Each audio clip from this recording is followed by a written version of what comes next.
Olá! Para quem nos acompanha aqui no Leste Empreendedor, hoje temos um material bem especial para analisar juntos. Estamos com a edição de outubro de 2025 da revista Look Show-Vora. Oi, que legal, essa edição deu o que falar. Pois é, o tema central é bem instigante, acho que vai interessar muito o nosso público. A nova linguagem do poder feminino. A Look Show-Vora, ela se posiciona como uma publicação premium, né? Com um olhar para a imagem, cultura e um lifestyle, assim, estratégico. Exato. A proposta deles é achar aquele ponto de equilíbrio entre o mundo do empreendedorismo e a sofisticação. Eles defendem que elegância não é só estética, mas também uma ferramenta de autoridade. Uma abordagem diferente, né? Definitivamente diferente e necessária, eu diria. A proposta da Look Show-Vora é explorar como elementos que a gente às vezes vê de forma isolada, tipo a estética pessoal, o bem-estar, a nossa imagem, até o jeito como a gente organiza os espaços e rotinas.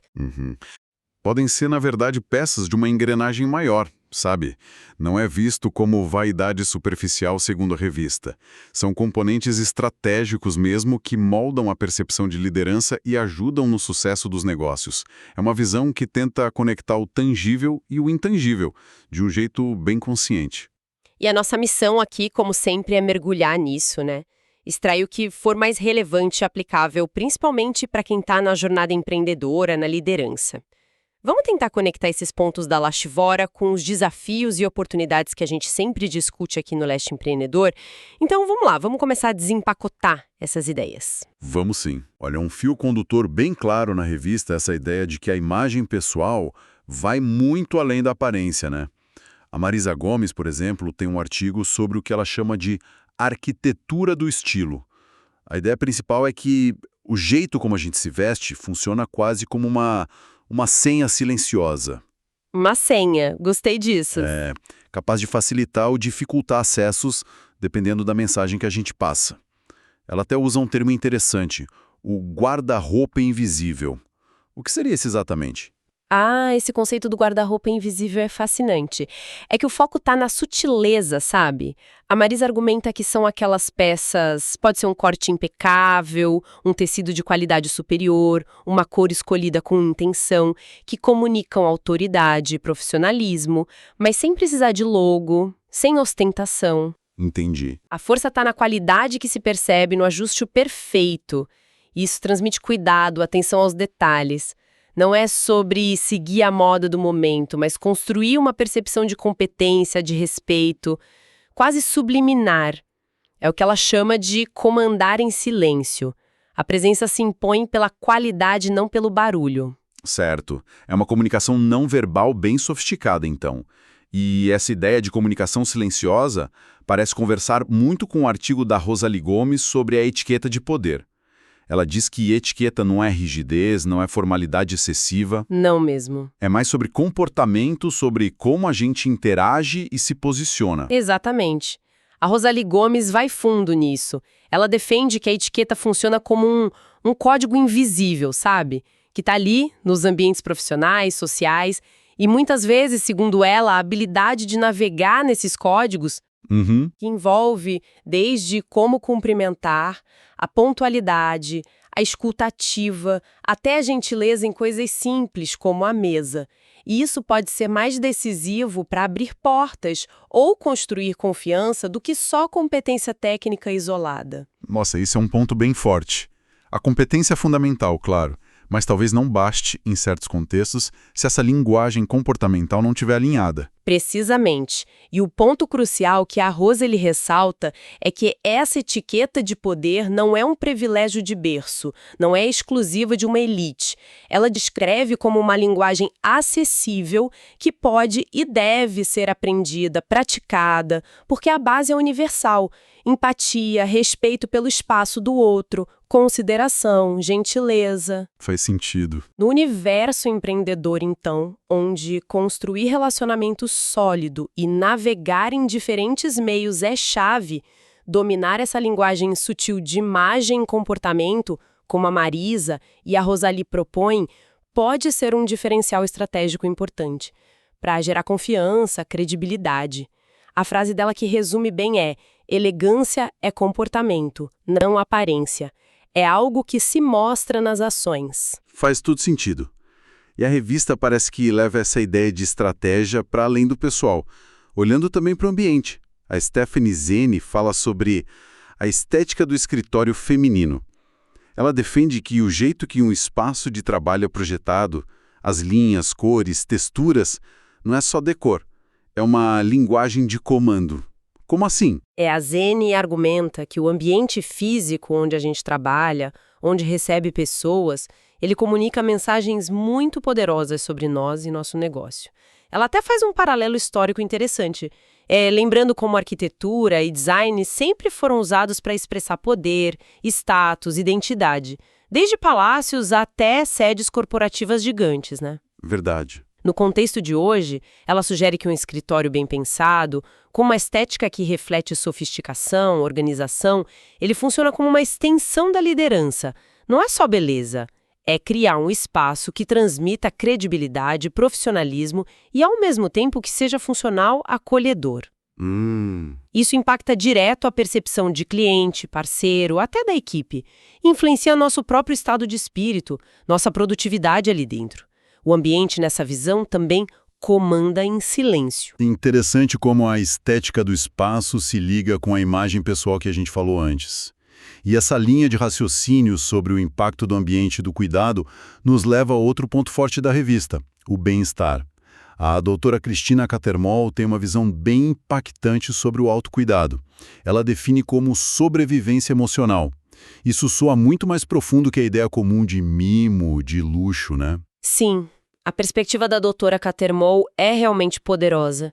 Vindo de uma experiência pessoal e profissional bem marcante, que inclui um período na UTI antes dela se dedicar à saúde íntima feminina, ela meio que ressignifica o autocuidado. Para ela, não é um luxo de vez em quando, mas uma necessidade fundamental para a resiliência emocional e física, especialmente para mulheres em posição de liderança ou com altas demandas. Certo. Busca pela beleza não como vaidade, mas como um processo de reencontro consigo mesma, sabe? E o ato de se cuidar como uma demonstração de coragem, de autovalorização. É a base para sustentar a performance e a saúde mental no longo prazo. E ela aplica essa visão a um tema específico que muitas vezes é deixado de lado no mundo corporativo: a menopausa. Exato. A doutora Cattermole aborda a menopausa como um tabu que ainda existe nas empresas e que tem um custo real, significativo. Ela até cita dados sobre o impacto na produtividade, que pode chegar a bilhões globalmente por falta de suporte, de compreensão. Nossa. E o argumento central dela é desafiador. A menopausa não devia ser vista como declínio, fim de linha, mas como uma transição para uma nova fase que pode trazer mais poder, mais sabedoria, um potencial diferente.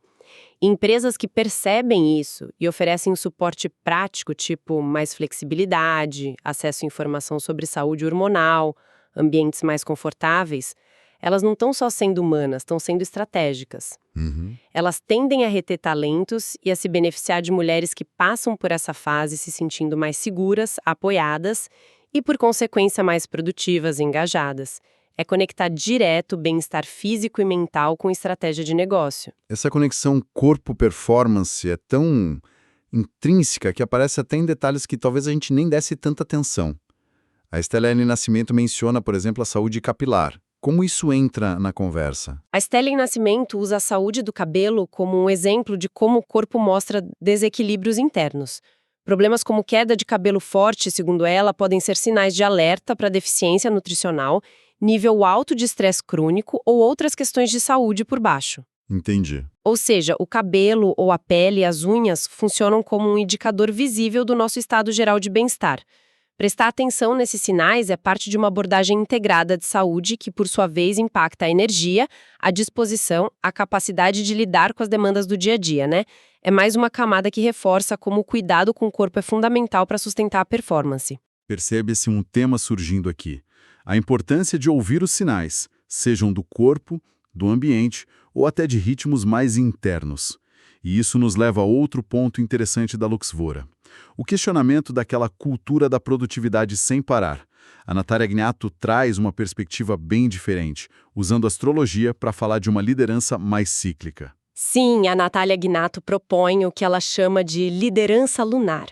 A ideia central é que, especialmente as mulheres, por terem uma natureza fisiológica e talvez energética mais cíclica, poderiam se beneficiar ao alinhar seus ritmos de trabalho com as fases da Lua. Como uma metáfora, uma inspiração, né? Como assim? Por exemplo, usar a energia da lua nova para planejar, para semear intenções, a da crescente para agir, experimentar, expandir, a da cheia para celebrar conquistas, ter mais visibilidade, e a da minguante para refletir, avaliar, descansar. Ela até sugere que conhecer o próprio mapa astral pode dar uns insights sobre os pontos fortes e desafios na forma de liderar de cada um. Isso é um contraponto direto àquela mentalidade do hustle culture, de estar sempre ligado, produzindo no máximo, né? A Gnatto parece dizer que respeitar pausas e ciclos pode ser, na verdade, mais produtivo a longo prazo. Ela tem uma frase marcante na revista: às vezes, o passo mais produtivo é justamente pausar. A conexão com ciclos naturais. E em vez de impor aquele ritmo linear, constante, que pode levar ao esgotamento, a ideia não é necessariamente seguir a lua à risca, mas usar esse modelo como um convite para a gente observar e respeitar nossos próprios fluxos internos de energia, de disposição. Reconhecer que nem todo dia é para avançar a todo vapor.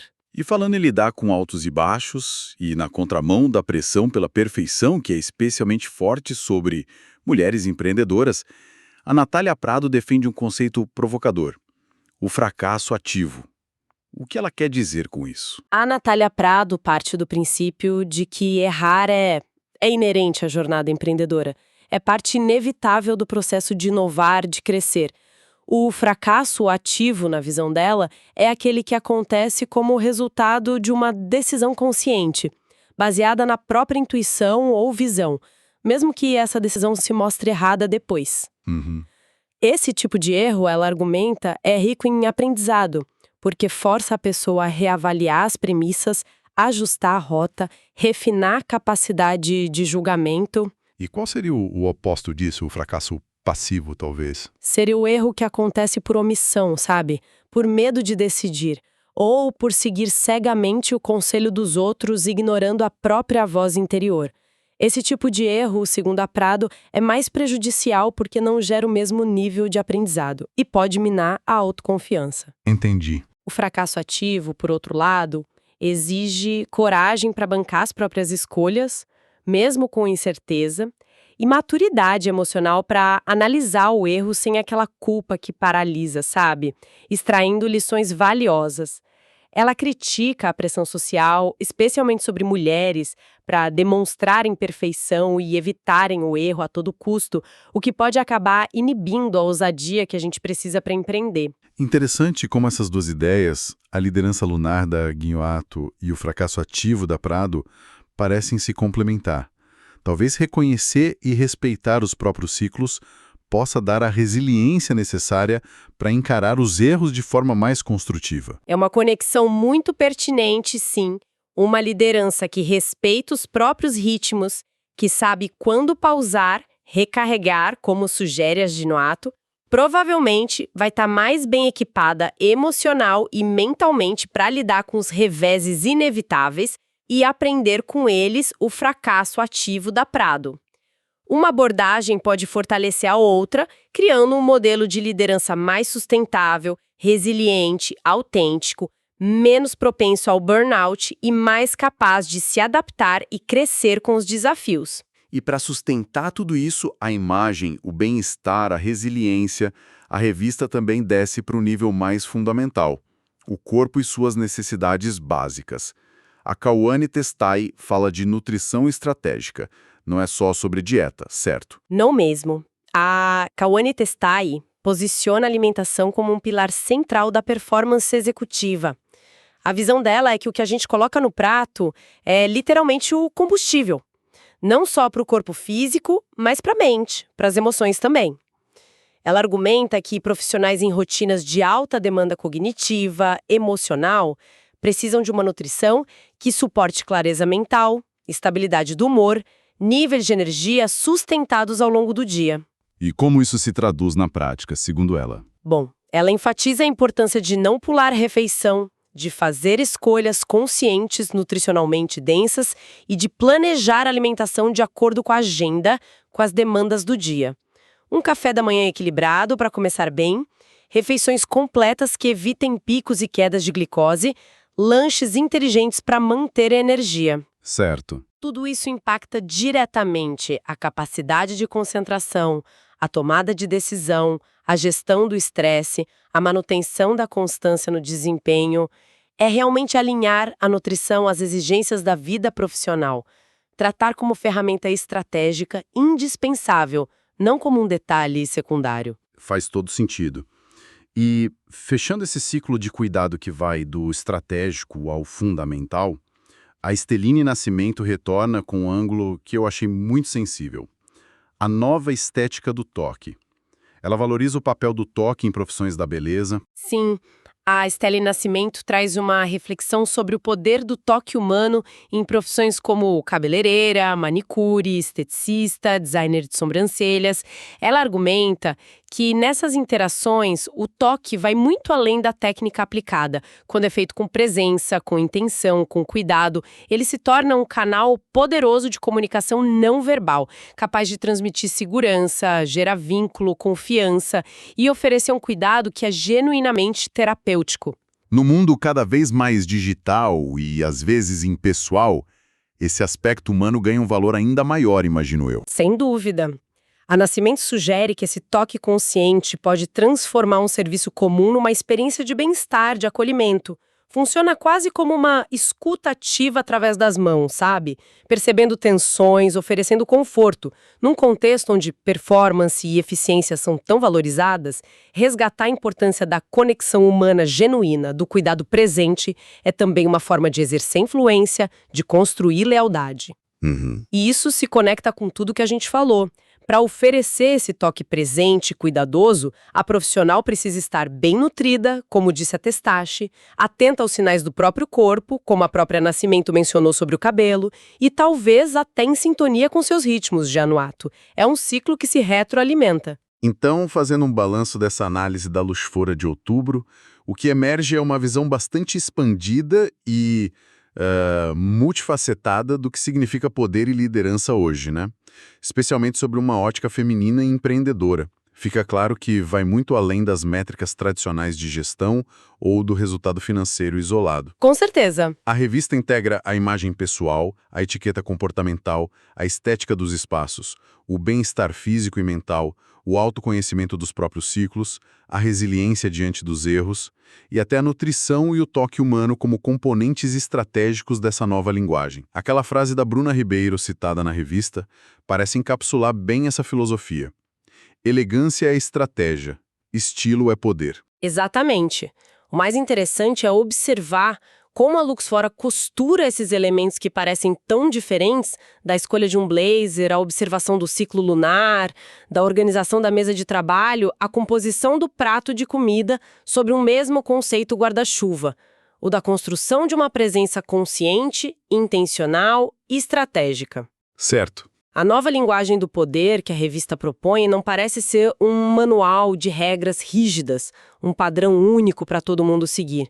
Pelo contrário, sugere que o verdadeiro poder está na capacidade individual de conhecer, escolher, combinar e integrar essas diversas ferramentas de forma consciente, para expressar uma liderança que seja ao mesmo tempo autêntica aos próprios valores e eficaz nos resultados que busca alcançar. Isso nos deixa com uma boa reflexão final, então. Sim, considerando todas as suas facetas do poder estratégico que a Luxfora nos apresentou, a imagem que a gente projeta, o bem-estar que a gente cultiva, o ambiente que criamos, o ritmo que respeitamos, a resiliência que desenvolvemos, a nutrição que nos sustenta e a conexão humana que oferecemos, qual delas parece fazer mais sentido ou chamar mais atenção na própria jornada neste momento, e talvez que pequeno ajuste consciente inspirado por alguma dessas ideias da revista poderia, quem sabe, gerar o impacto mais positivo daqui para frente. É algo para se refletir e talvez experimentar na prática, né?